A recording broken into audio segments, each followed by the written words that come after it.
সমুদ্র ডাকে একা একা, ঢেউ দিয়ে যায় হাতে ছানি, ফেনায় ফেনায় ভেসে আসে জলপরীদের কানাকানি। সমুদ্র ডাকে একা একা। সেই দিনটা ছিল 29শে ডিসেম্বর, সময় সকাল 5:20, আর আজকে 24শে মে, সময় সকাল 5:30। মরশুম বদলে প্রকৃতির রূপ বদল কি অদ্ভুত না? সেইবার আর এইবার এই দুইবারেরই গন্তব্য হাওড়া স্টেশন তাম্রলিপ্ত এক্সপ্রেস ধরতে, কারণ আজকে আমরা চললাম মন্দারমণি। যতবারই সকালের তাম্রলিপ্ত এক্সপ্রেস ধরতে এসেছি এই বেলুর মঠ আর শালকিয়া অঞ্চলে এত ট্রাকের জ্যাম পড়ে যে প্রতিবার মেঘার প্যালপিটেশন বেড়ে যায়। বাট এইবার নো হিকআপস, হাতে অনেকক্ষণ সময় নিয়েই পৌঁছলাম হাওড়া স্টেশন। স্টেশন প্রেমাইসের ভেতরে ঢোকার পর রিয়েলাইজ করলাম যে একটা ভুল হয়ে গেছে, যে আমরা নিউয়ের বদলে ওল্ড কমপ্লেক্সে ঢুকে পড়েছি। আর কি, অগত্যায় হাঁটা লাগালাম প্ল্যাটফর্ম নাম্বার 21-এর দিকে। পথে পড়লো নবনির্মিত হাওড়া মেট্রো স্টেশন। ও বাবা, এই যে দেখছি নতুন ইঞ্জিন, তাহলে কি ট্রেনটা একটু বেটার চলবে? দেখা যাক। It's time to board in now. Okay বন্ধুরা, তো তাম্রলিপ্ত এক্সপ্রেস ফাইনালি ছেড়েছে অ্যাজ ইউজুয়াল 45-এর জায়গায়। প্রায় এখন কটা বাজে?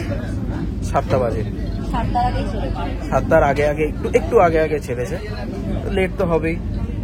আর নতুন একটা ইঞ্জিন দেখে ভেবেছিলাম হয়তো টাইমে ছাড়বে, বাট না, অ্যাজ ইউজুয়াল লেটেই ছেড়েছে।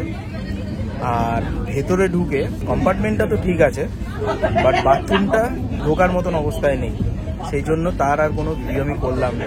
এত নোংরা আমি ভাবতে পারিনি যে হবে। So basically Tamralipta express is maintaining it's heritage. যা ট্রেডিশন যা ছিল সেটাই আছে, নোংরাই। সিসিতে যাচ্ছি তাতেও সেম অবস্থা। যাকে আজ খুব গরম পড়েছে, ভাবছি এবার একটু এসিটা চালিয়েছে একটু আগে, এবার একটু চা পেলে ভালো হয়। এসে গেছে চা, অবশেষে পেয়েছি। চলো এক মারা হোক। আর তুই খালি মুখে বসে থাক।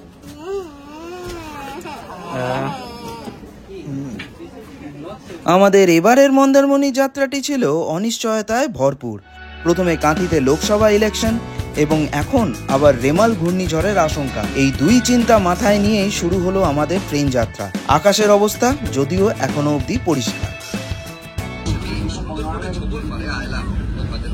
এই যে মেঘা এখানে মন দিয়ে এখন ওয়েদার নিউজ দেখছে। কি গো, কি বলছে? কি হবে? যা হবে দেখা যাবে। আপাতত তো বাংলাদেশেই বলছে ল্যান্ডফল, দেখা যাক কি হয়। বলছি ওখান থেকে উড়িয়ে এনে দক্ষিণেশ্বরে ফেলবে না তো? ফেলবে, বাঁচা যাবে। বিনা পয়সায় চলে আসবো নাকি? না, টিকিট তো কাটাই হয়ে গেছে, আর কি করা যাবে।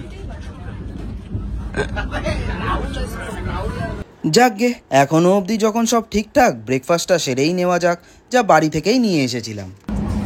মিমি, ব্রেকফাস্ট হচ্ছে? কি আছে ব্রেকফাস্টে? স্যান্ডউইচ? ও দেখি, চিকেন স্যান্ডউইচ। ওকে, আমিও আমারটা বার করি।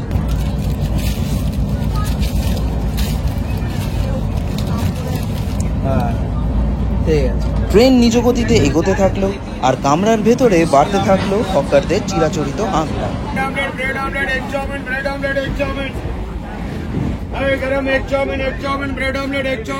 বন্ধুরা, ট্রেন এখন ভালোই গতি বাড়িয়েছে, তাও আধা ঘন্টা লেট আছে।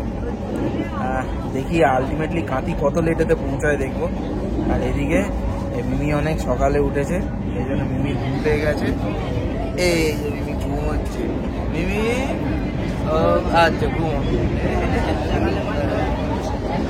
মেচেদা ছাড়তেই ট্রেনে উঠে পড়লো মেচেদার ফেমাস চপ।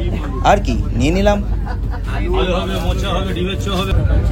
কি আলু মোচা বুঝতে পারছো না কোনটা কোনটা? মোচা না, তুমি তো ডিম। আলু আর ডিম, এইটা কি তাহলে ডিম, এইটা আলু ছিল?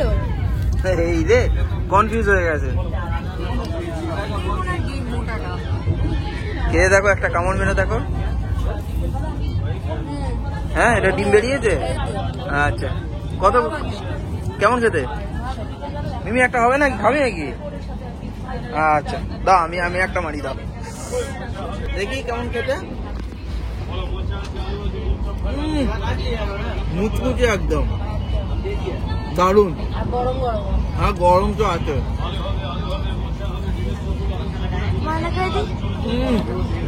দারুন। চপ তো খাওয়া হলো, এদিকে বাইরে তাকিয়ে দেখি আকাশটা ঠিক সুবিধের ঠেকছে না। তবে কি সে আসছে? ল্যান্ডিং মেকের পর থেকে যতবারই দীঘায় এসেছি আমরা প্রত্যেকবারই 2SA করে এসেছি, তাম্রলিপ্ত এক্সপ্রেস করেই। So this is the first time আমরা চেয়ার কার করে যাচ্ছি। কেন?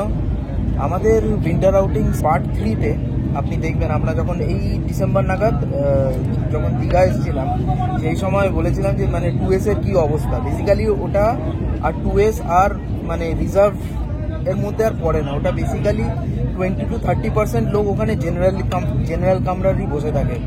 তার উপর আমাদের সমস্যা হয় যেহেতু মিমির জায়গাটা একটু ছোট লাগে, ওই 4 জনের জায়গায় প্রায় 5-6 জন ঢুকে যায় এবং প্রচণ্ড অসুবিধা হয়।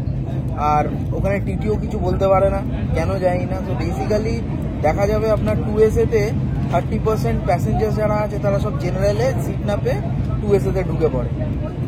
তো গতবারই ওই ডিসেম্বরে যখন ফিরেছিলাম আমি বলেছিলাম ভাই দীঘা মন্দারমণি যেখানেই যাই ট্রেনে করে গেলে আমি মানে 2SA-তে আর উঠবো না, সে শীত গ্রীষ্ম বর্ষা যেই সময়ই হোক। আমি বলেছিলাম যেখানেই যাবো 3-4 বারের জায়গায় আমি 1 বার যাবো কি 2 বার যাবো দীঘা বা মন্দারমণি যাই হোক, but I will avail chair car only. ওইতে করে যাওয়ার আর আমার ধক নেই। সত্যি কথা বলতে আমি ঝগড়াঝাটি করতেও পারি না, একমাত্র এইসব কাজ তখনই হয় যখন একটা গ্রুপে করে গেছেন, হ্যাঁ রিজার্ভ কামরায় বুকে বুক করে গেছেন, এবং তখন যদি একটুখানি সবাই একটু আওয়াজ তোলে তবে যদি কাজ হয়, নইলে কোনো কাজ হয় না। তো আমি সেই সব পারি না করতে, সেই জন্য আমি বলছি ভাই আমি আর ঝামেলার মধ্যে নেই, 2SA করে আমি আর কোনোদিন যাবো না, আমি গেলে চেয়ার কারেতেই যাবো। So this is my first time journey by chair car in Tamralipta Express. প্যান্ডেমিকের কথা যখন উঠলেই তখন একটা বিষয় নিয়ে একটু বলতে ইচ্ছে হচ্ছে। বন্ধুরা আপনারা একটি ট্রেনের কথা জানেন কিনা জানি না, তবে প্যান্ডেমিকের আগে আমরা 2বার দীঘা ট্রিপ করেছিলাম, আর 2বারই এসেছিলাম তাম্রলিপ্ত এক্সপ্রেসে নয় বরং হাওড়া দীঘা দুরন্ত এক্সপ্রেস করে, যেটা এই অ্যারাউন্ড সকাল 10:30 নাগাদ ছাড়তো আর দীঘা পৌঁছতো 1-1:30 নাগাদ। আর ট্রেনেই সার্ভ হতো lunch. That was according to me a more feasible option than Tamralipta express, কারণ এক ভোর ওটার ঝামেলা থাকতো না আর জার্নি টাইম ছিল অনেক কম। বাট জানি না কি কারণে it service was stop post pandemic. আর দীঘা যাত্রার প্রায় 95% প্যাসেঞ্জার লোড এসে এখন পড়েছে এই গোদাহাতি তাম্রলিপ্ত এক্সপ্রেসের ওপর, যা এভরিডে বোথ ওয়েজ জার্নি করতে করতে নিতান্তই ক্লান্ত। তার ওপর নেই কোনো মেনটেনেন্স, নেই কোনো পাংচুয়ালিটি, আর রিজার্ভড আনরিজার্ভডের ঝামেলার কথাটা তো বললামই। ইন সাচ এ সিচুয়েশন একটা ব্যাপার নিয়ে ভাবতে বেশ ভালোই লাগে যে যদি হাওড়া দীঘা বন্দে ভারত চালু হয়। আমি রিসেন্টলি দিল্লি ঘুরে এলাম এবং দেখলাম কি অসাধারণ ওখানকার বন্দে ভারত সার্ভিস। এখনও অবধি বাঙালির প্রিয় দীপুদার 3টির মধ্যে 2টি অর্থাৎ দার্জিলিং ও পুরীকে বন্দে ভারত দিয়ে কানেক্ট করা হয়েছে। যদি দীঘাকেও করা হয় সেই পুরনো দুরন্ত এক্সপ্রেসের টাইম স্লটে, তাহলে মন্দ হয় না বলুন। চেষ্টা করে দেখুন না কোনোভাবে যদি ইন্ডিয়ান রেলওয়েজ অবধি কথাটা পৌঁছানো যায়। আপনারা যদি আমার সাথে একমত হন তাহলে কমেন্টসে অবশ্যই জানাবেন with the hashtag Vande Bharat for Howrah Digha. দেখি যদি কিছু হয়। যাকগে ফিরে আসা যাক আবার বর্তমানে। তমলুক স্টেশন ছেড়ে গেছে, পরেরটাই কাঁথি, সেখানে আমরা নামবো। ট্রেন মোটামুটি মানে যে ডিলেটা ছিল অনেকটাই ম্যানেজ হয়ে গেছে, 18 মিনিট দেখাচ্ছে এখন ডিলে। সো আই গেস ঠিকঠাক পৌঁছে যাবো, অসুবিধা হবে না, খুব একটা ডিলে হবে না। আর এখানে মেঘা টেনশনে পড়ে গেছে, ও তখন থেকে ফোন দেখে যাচ্ছে, কারণ একটা খবর চালু হয়েছে যে ভোটের জন্য নাকি হোটেল থেকে ট্যুরিস্টদেরকে বার করে দেওয়া হচ্ছে, নতুন কোনো বুকিং নেওয়া হচ্ছে না। সো কোথেকে উড়ো খবর একটা এসছে নাকি, আমার বাবাও বলছিলেন যে বলেছে নাকি যে 48 ঘন্টা আগে থেকে ট্যুরিস্টদের বার করে দেওয়া হচ্ছে, ঝড় হবে না কি হবে, মানে প্রচুর খবর রোডে বেড়াচ্ছে। জানি না কোনটা কতটা সত্যি, স্টেশনে নেমেই জানতে পারবো যে যাওয়ার গাড়ি ঘোড়া কি অ্যাভেলেবিলিটি, তারপর হোটেলের কি অবস্থা না অবস্থা, সেটা একমাত্র নেমেই পৌঁছতে পারবো। হ্যাঁ এটা আছে সকালে দীঘা লাগে। হ্যাঁ দেখি, ওই তো লোকে ঘুরছে।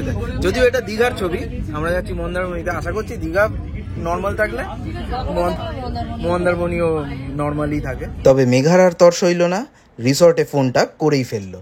হ্যালো, হ্যাঁ বম্বে বিচ রিসর্টের রিসেপশন সৈকত মজুমদারের নামে দেখে গেছে। ডিলাক্স। হ্যাঁ তা বলছি আমরা ট্রেনে আছি 9:30 নাগাদ নামবো, তারপরে এবার অটো টোটো যা পাই ধরে যেতে যতক্ষণ লাগে। বলছি ওদিকে এমনি কোনো ঝড় বা এই ভোটের জন্য কোনো প্রবলেম কিছু নেই তো?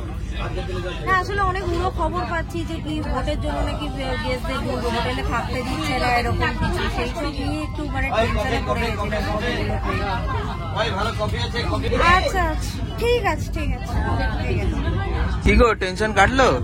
হ্যাঁ অলমোস্ট। তা কি বললো? ওই বললো তো সব ঠিকঠাক আছে, ঝড় বা ভোট কোনো কিছু নিয়ে কোনো সমস্যা নেই, যেসব উড়ো খবর ঘুরে বেড়াচ্ছে বাজারে চারিদিকে কোনো কিছু নিয়ে টেনশন নেওয়ার কিছু নেই। হোটেল বিন্দাস খোলা আছে, সমস্ত রুম সোল্ড আউট, প্রচুর গেস্ট আছে। ইনফ্যাক্ট আমরা তাড়াতাড়ি পৌঁছে যাবো বলে আমাদের বললো যে ওই ক্যান্টিনে বা হোটেল প্রেমিসেসের মধ্যেই ওয়েট করতে, 12টার আগে আমরা রুম পাবো না কারণ পুরো হোটেল সোল্ড আউট আছে। টেনশনের কিছু নেই, আপাতত রিল্যাক্স। আচ্ছা যাও একটু দাঁত কেলিয়ে দাও। ওকে বন্ধুরা, তো 25 মিনিট লেটেতে কাঁথিতে নেমেছি। ট্রেনটা ভালোই টেনেছে, আমি খুব একটা নালিশ করবো না, নতুন ইঞ্জিনে বেশ ভালোই টেনেছে। তো দেখি এইবার এখান থেকে অটো টোটো গাড়ি কি পাওয়া যায় মন্দারমণি যাওয়ার জন্য।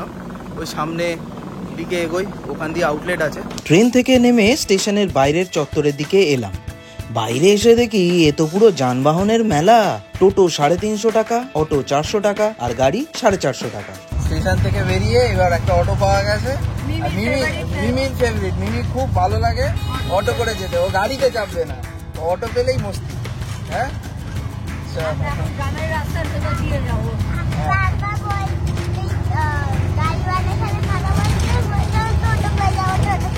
ও বলছে টোটো করে যাবে নাকি, তাহলে আর আজকে পৌঁছে দিনা, মাঝ রাস্তায় থেমে যেত, ব্যাটারি শেষ হয়।